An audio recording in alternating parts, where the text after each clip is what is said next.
All right. Hopefully this isn't going to need a whole engine harness, dash harness, or a new fuse box. But auxiliary number 4, which is the purple wire right there. Auxiliary number 4, so the same harness is under the dash, right? So I tried teeing into number 4 to wire in my Wii booster, cell phone booster, and I didn't have power. So I checked down there at the purple wire, and I had no power under there, which is weird. And then I came up here. This is the fuse for it right here. I checked the fuse. Fuse is good. This is the relay for it, which, you know, the switch activates. The relay is good. When I press the aux4 button, I hear the click. I verified with the meter that the fuse is good, and I verified with the meter that the power is jumping onto the circuit through the leg right here.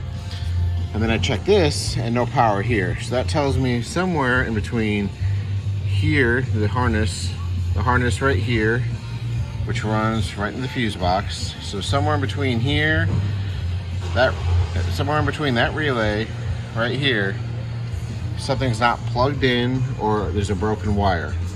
I know the wire is not shorted to the ground. It's not pinched to the ground body because it's not blowing the fuse. So what we're gonna try and do before we start a warranty claim or something, bring it into Jeep to have them mess up the stuff, we're gonna unclip this fuse box and pull it up and check the connectors and the pin fit, and we actually do some more wiring tests.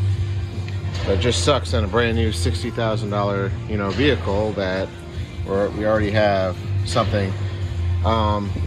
It's not the end of the world, because something like this is probably just a loose connector. 90% of the issues like this on a new car is just something that wasn't clicked in all the way. They probably plugged it in, but they didn't snap it into place, or the pin in that connector just wasn't fully seated and fell out, so just needs a little help. Worst case scenario, it's the harness. The other scenario is it's the power distribution unit.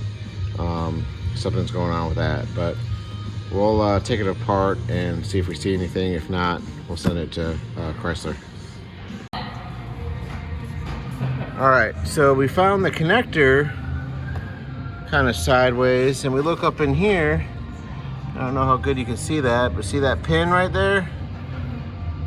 That pin's bent. That's why that goes to the relay right there.